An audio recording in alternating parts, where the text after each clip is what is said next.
See, mine's gonna turn on for like 5.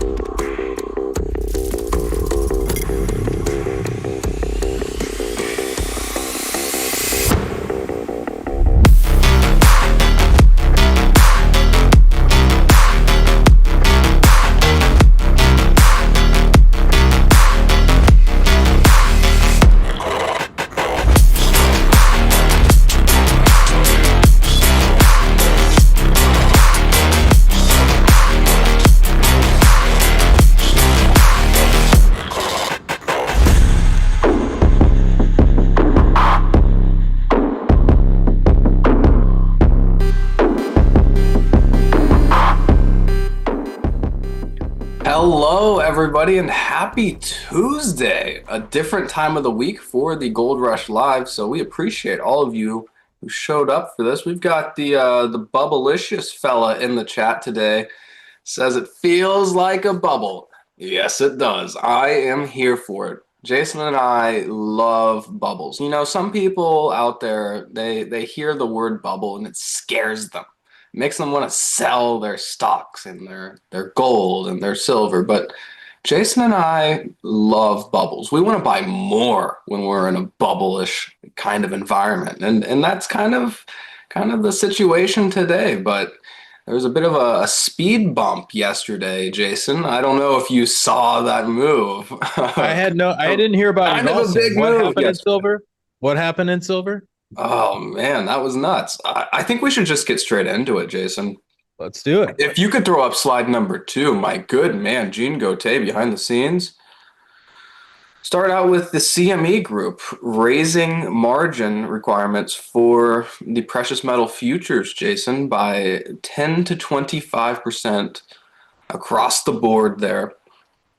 And this resulted in quite the bloodbath yesterday as you had palladium down like 17%, you had platinum down 16%, you had silver down close to 10%, and gold was down about 5%. It was just nothing but relentless selling pressure.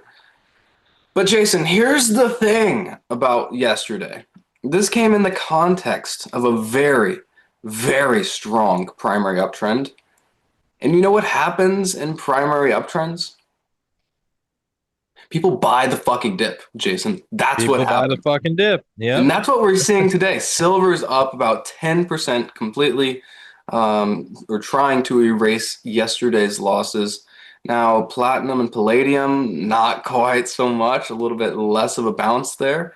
But copper's also at the top of the leaderboard today. So all very encouraging to see that these sellers are not following through on yesterday's price action because, you know, one day doesn't make a trend, Jason. You need follow through for it to mean anything, and we're not seeing that. No, we're nowhere near it. I think that's the thing about like yesterday's sell off. Everybody's going to make assumptions, and that was the top. Like, you just don't know where the top is. You know, everybody, the same conversation we have all the time with people. As a trader, like, I'm trying to catch the meat of the move. I'm not trying to buy the bottom. I'm not trying to buy the top. I'm trying to catch what's in the middle.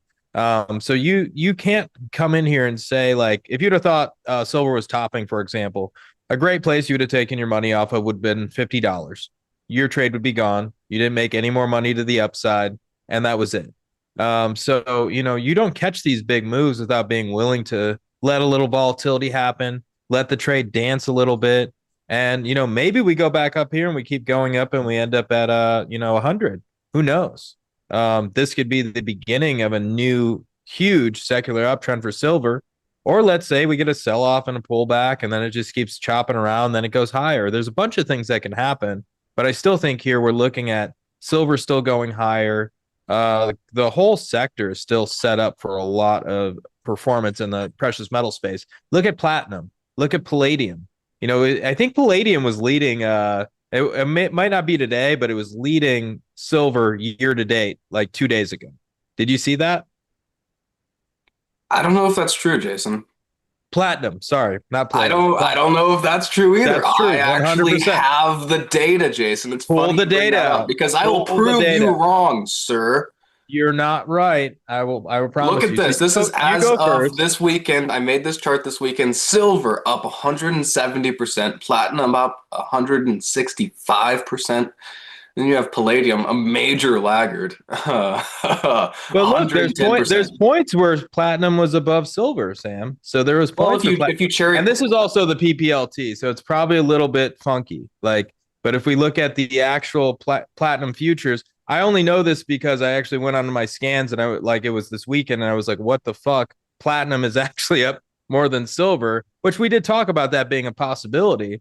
But so there was a mixture there, but I think silver today would be up more maybe this weekend if you're looking at SLV and PPLT. But just looking at the futures contracts, platinum was actually up more for just a day or two. But I would think that's going to continue. I mean, look at this chart, dude. Like if you're looking at it, like where does this really end up? Kind of looks like palladium's going to catch up to platinum. Platinum could move past silver. So could palladium at some point. I mean, this is a bull market if I've ever seen one.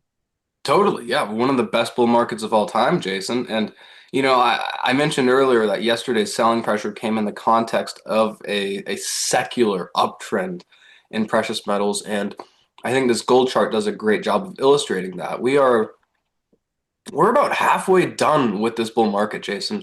I think gold is still going to $8,000. So, to overthink one day of selling, despite how aggressive it was, I think is kind of foolish. And, gold has been up every single month of 2025.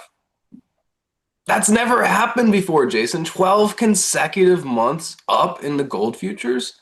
I mean, there is just an overwhelming amount of demand relative to the supply, and that doesn't change overnight just because of the CME raising their margin requirements. I think that was just a one-off event, and you know, all of these metals were very, very extended over the short term, so it was really easy to knock them down on coming into Monday. So But everybody said that was it, Sam. So I mean, that I must think be it's it, like right? consensus on my Twitter that, silver needs to retest $50.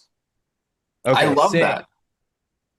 Slide number 5. This was last week on Friday, and this was like super surprising to me just to see this outperformance in platinum. Now it's not that like PPLT, SLV, good products, nothing wrong with it. But if we're looking at the actual futures, and the only reason why I'm bringing this up is to show like Sam and I have been talking about how the metal cycle works for a while. We talk about gold, it moves first. Everybody sees that. It did move first. And everybody told us that central banks are not buying platinum, not buying palladium, not buying silver, gold miners. The rest of this trade's dead. And then we saw the gold miners just rip this year. What are they up 165% in the GDX currently? I mean, it's something crazy. Sam probably has the numbers for every single ETF out there, but Oh, we're I do. looking at that. Yeah, so Sam could jump in a sec, let you guys know what that's at. But if we move through the list and go, okay, well, we did see silver really move. Now we're seeing platinum and palladium moving. Like, is this a cycle that you want to start selling? No, that's the answer. You want to start selling it when you see gold overtake these things once again, or the massive underperformance in the rest of these metals. We're just not seeing that yet. So I just want to stay long gold and precious metals for now. I don't want to overthink it. I don't want to think this looks parabolic. This looks like this. I just want to stay long. I want to have manage my risk properly, run a trailing stop, and go from there. Because like we're doing right now, we're ebbing and flowing between platinum leading, silver leading, palladium leading. Like that's a precious metals bull market if I've ever seen one. Totally, Jason. You're spot on. This is just classic bull market behavior. And we have a question here from Harminder in the chat. Shout out to the Harminder. I see all of you in the chat. We've got Frey Lee, the Harminder, the DPS. Shout out to all of you for being here. If you are watching this stream on the Twitter, come on over to the YouTube and jump in the chat. Let us know what you think about the markets right now, whether it's precious metals or commodities or anything. We cover it all here at Gold Rush. And I'd also be remiss, Jason, to not mention that you should like and subscribe to this channel. And we can't do this weekly All-Star Charts Gold Rush video without your support. So your support means the world to us, and thank you for being here. Harminder says, when was the last time CME did that? Would be interesting. And I think Harminder was referring to this right here when the CME raised the margin requirements, Jason. So you are a fund manager with a lot of futures going on. So I think you would probably know the answer to that question. I Yeah, I don't know did if that's see. really something you care about that much, the margin I don't requirement. care about it a ton.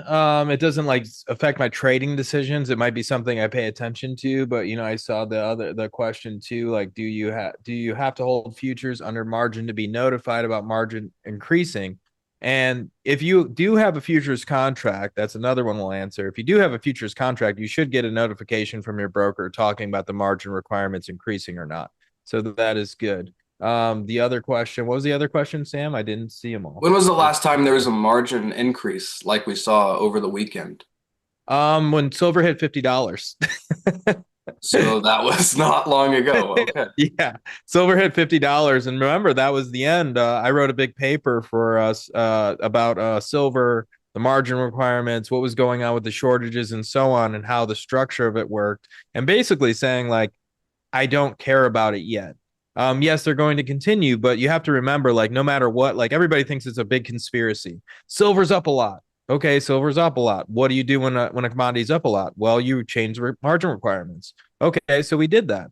So as long as we're continuing to change the margin requirements, like that's just something that's going to continue to happen as we're in an uptrend. It's the same thing for lumber. It's the same thing for oil. And It's the Jason, same I thing think it for would be anything. helpful if you could add a say what the hell a margin requirement is, like in layman's terms, for those of our audience that are not futures traders and aren't familiar with this concept. No, good point, Sam. So if we're looking at a margin requirement, like say for example, you have a futures contract and you have to put up $100 for this futures contract, and you can control about $1,000 of a trade. Like let's say it's something like silver. Let's say there's micros, and you just have to put up $100 and you get $1,000 worth of silver. The answer is 25% increase. Now you're going to have $125. You're going to have to put up for that $1,000, and then you have another 25% increase, and so on. That's how that happens. So it's just basically for them, it's a way to say, okay, this is up a lot. We know at some point this is most likely going to come down. And let's be honest, most commodities do at points. They go up, they go down. Silver could have a nasty crash at some point. I'm not seeing anything to tell me that's happening today or tomorrow. Just saying We it know it'll happens. happen one day, though, Jason. Let's Yeah, be real. let's be honest. Yeah, like that's true. It will happen someday, and Sam and I will get on and we'll talk about it. We also gave something to our members recently about taking profits not too long ago. So we are looking at these things, but this just looking at it that way, going, okay, well, we just need to pay attention to this and be open to the fact that I don't want to have that much risk on the table. Like, because once again, it's like if you lose the trade, it doesn't mean the brokerage just recoups that money. It means they have to come after you for that money. That's what a margin call is. So if you lose, like, let's say this has a major crash, instead of $100, you now lose $1,000. They have to come after you for that, and then they're not doing that with one person; they're doing that with millions of people. That can be a big problem. So they're going to raise the requirements at that time. Totally. And they're just trying to like cover their ass, right? Like, Yeah, yeah. You want to cover your ass, like of course. At the end of the day, it's the same thing we do as traders. Like you want to risk manage, you want to have a trailing stop loss. If you can do all these things, you're going to do great as a trader. And same with a broker. You'll be fine as a broker as long as you're managing your risk. But if you're not managing your risk, you're going to have a lot of issues. yeah. And we've seen that before, and we'll probably see it again. Hey, there was an interesting one on the LME years ago. You guys never hear me talk about futures contracts on the LME much, but in 2022, I was long nickel, lead, a couple other commodities through the LME, and they basically just gave everybody their initial cost bases back.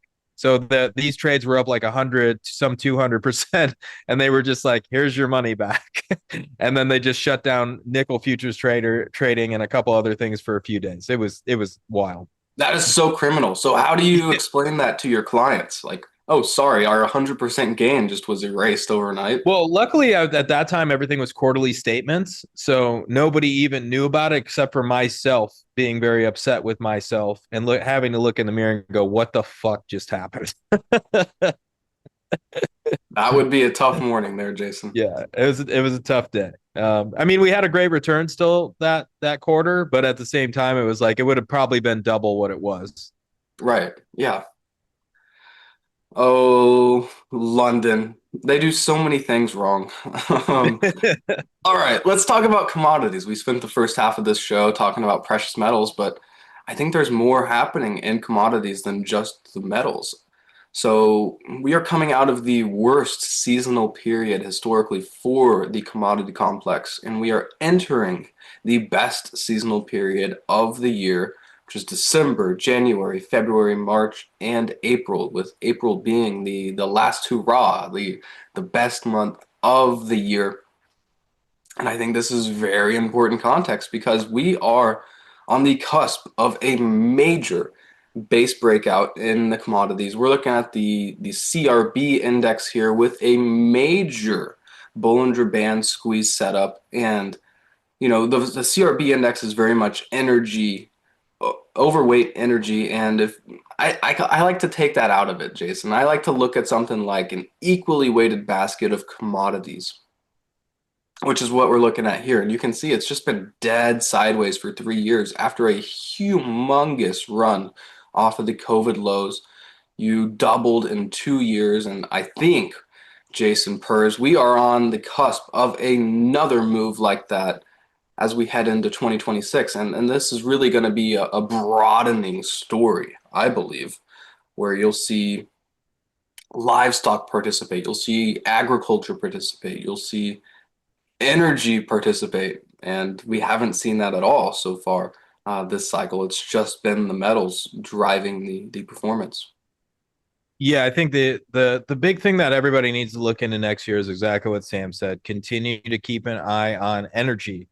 This is, once again, it's almost becoming like a joke. And that's my favorite time for these types of trades when people are like, oh my God, you keep saying oil's going to come at some point. Yes, every single cycle it does. When I say oil is always the last one, I fucking mean it.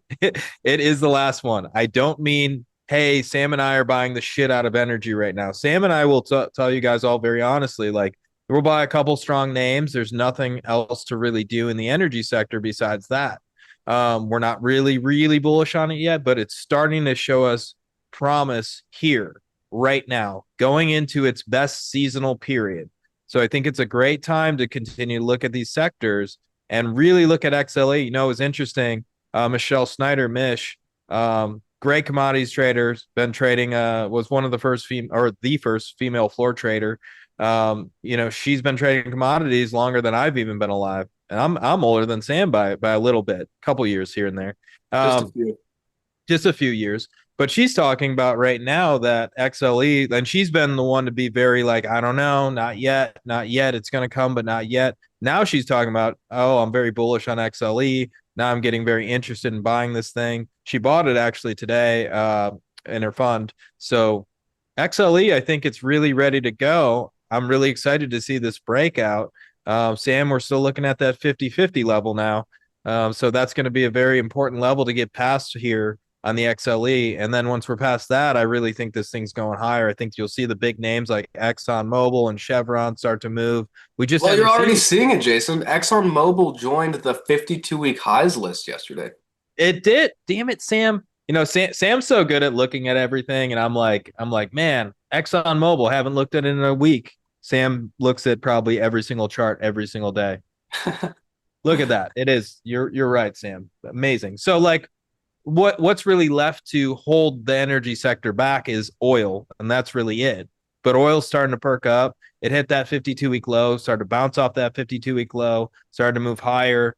We're really waiting for that breakout above 77 for me to get very bullish on oil. But here is a great time to start saying, like, I want some of these energy stocks. I can't see any reason why this thing doesn't move the direction we've been thinking for a long time. And I think now is probably the time. We're probably at a make or break point. If this thing bucks the seasonality, I would say, hey, we got a little bit longer to wait. If this thing goes with the seasonality, I would say game on, buy the shit out of this fucking sector right now. Yeah, Jason, we outlined an energy stock in Friday's Commodities Weekly note, and it was one of those energy stocks that is not a leadership stock. It is one of the worst energy stocks, but it's at a very well-defined level of interest, and it bounced exactly where I expected it to. Yesterday, it ripped like 10%. It was one of the best performing energy stocks yesterday. So, um, I think that's the kind of environment we're in, Jason. Like, yeah, you always want to own some of the leaders, but I think this is the time where you can look for some of those really bad energy stocks that have just been beaten to shit over the past few years, and they're at key levels of former support.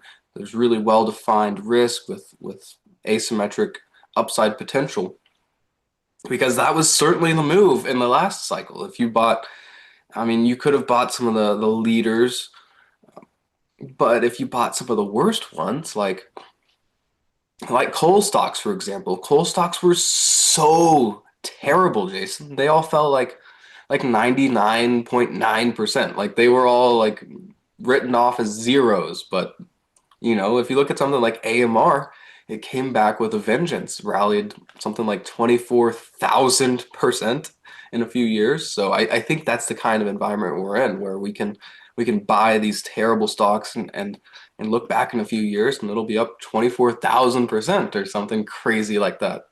I want some signals at the very least, though. I want more signals. There, we're starting to get some right, but I want more signals to start buying these shitty names. Now, once again, that's the difference with Sam and I. Sam will be in these things sooner than I am, which is great for our members. We're gonna have two different views. Sometimes it's gonna be like I'm gonna be looking at some large cap names. Sam's gonna be looking at some junky names. That's what we do here very well. And And I think Sam, that's the right answer, Jason. Like you want to have a yes, mix of both. Like you don't want to just own terrible stocks. Like you want to own the leaders too, of course, but I yes, think but there's I room think for you're both. right. I think if you want the real returns, you want the real high beta returns, you're probably looking in that area. The last time we saw this cycle, and it's the same thing with the copper miners. Like look at Cop J, like compared to Cop X. Look at some of these junior mining names compared to the majors. Sam's completely right here. I want to see a little bit more, but I think at the same time, it's like if it's happening, it's gonna happen. Like it's all gonna happen. And something like ExxonMobil, which you might hit a double on, some of these other names you might hit a 10x on. Totally, Jason. Yeah, I think 2026 is going to be an exciting year. And we have the Trip Davidson says we are the goats, Jason. Shout out to you, Trip Oh yeah. Davidson. You're the goat for being here. Oh, Thank what's you. up, Jerry, man? Good to see you, man. All right, Jason. So we were just talking about an expansion and participation in commodities, and I have two charts here that I think are candidates for that expansion. Number one is cocoa futures. So for those of you that are not familiar with the cocoa futures, which if you've been watching the show, I'm sure you are familiar with the cocoa futures because man, that was quite the move a few years ago. I think cocoa futures rallied like what was it, 400% in a year, Jason? One of Yeah. the greatest commodity 500. moves of all time. 500. Yep. 500. 500% in a Yeah. year. And remember, this is a commodity. We were talking a lot earlier about margin, and it's important to remember like 500% is great, but most traders had that leveraged up. So, maybe it was 1,000%, 2,000% in a year. It was a Yeah. historic move for the cocoa futures, and they've gone absolutely nowhere. They've really just turned sideways since the spring of 2024. But they're setting up really nicely again, Jason, with the old, I like to call this the Kilroy bottom. For those of you that have read the Edwards and McGee, the Bible of technical analysis, you'll know what I'm talking about. But it's other people call it the like inverted head and shoulders. It's just a series of lower low and then followed by a higher low, and it's a classic reversal pattern, and that's exactly what you're seeing here in the cocoa futures. So I think cocoa futures heading into 2026 are set up for a big, big move. And I wanted to ask you about the milk futures, Jason. I don't know Milk. anybody in Let's the do it. world who's talking about non-fat dry milk futures, but man, this chart looks fantastic. This is a classic And it makes Kardashian bottom. sense. It makes sense for it to move with the Kardashian bottom signal. You need your milk to get that ass nice and tight, nice and big. So there you go, man. No, Jason, no. This is a family show. It hasn't been today. It's okay. Oh my goodness. So Hey, do I you didn't trade draw a the milk Kardashian bottom futures, on it. That's Jason? all I know. Or no? Go ahead. Do What'd you you say? trade the milk futures? I used to. I am too large to do it these days. Gotcha. So And yeah, where do you it is trade milk very futures? illiquid. CME. Gotcha. Yeah. Okay. Interesting. So if any of you smaller players out there that aren't running millions of dollars like Mr. Jason Purrs here, check out the milk futures. Really well-defined risk reward here. I think this could be a big winner in 2026. There's a lot of money to be made in these areas. Like that's the thing. Like there's a lot of money to be made in these areas, right? So I mean, if you look, so for example, this is the reason why cocoa runs the way it does. Or if you're looking at sugar, it might run the way it will at some point. Coffee. These are not trades that you're going to see in the news. You're never going to see anybody talk about these things, probably besides Sam and I. So because of that, when these things trend, they really trend. It's the reason why you see lumber make like a 200% move very quickly and so on. There's nothing to really derail them from a big trend because there's not news flow coming out saying, "Hey, you should get out of this trade. Hey, this is happening." Like a stock is very mean reverting. They go up, they go down, they go sideways, they do all types of stuff. Commodities, they tend to base and then just rip people's faces off. So I think that's an interesting setup here. Yeah, I agree with Sam. This is a good one. Nice, Jason. Well, that is all I brought along today for this episode of All Star Charts Gold Rush. If you liked what we had to say, you should check out what we're doing at All Star Charts Gold Rush. There is a link in the description to learn more, but just at a high level, we're covering everything in fixed income, commodities, and currencies. And we're not just covering the futures. We cover a ton of different stock ideas. So I think there's something for everybody at All Star Charts Gold Rush, and we have a lot of happy members. We've made people a lot of money this year, Jason, being in the right places at the right times. No, I love it. Thanks for joining us, guys. Had a great time hanging out with everybody today. Please share this around. We want to make sure people can get access to this type of research because it's very different from, the normal research out there to buy stocks or buy the S&P 500 or is the S&P up or down today or whatever, or the bear porn that's everywhere recently. So, definitely feel free to share this around. Just share the link of this YouTube. And we have a great time doing this for you guys. Thank you guys for joining us all year long. Can't wait for next year. It's going to be awesome. Yes, it is. Cheers to 2026, Jason. Let's do it. See you guys later. Adios, everyone.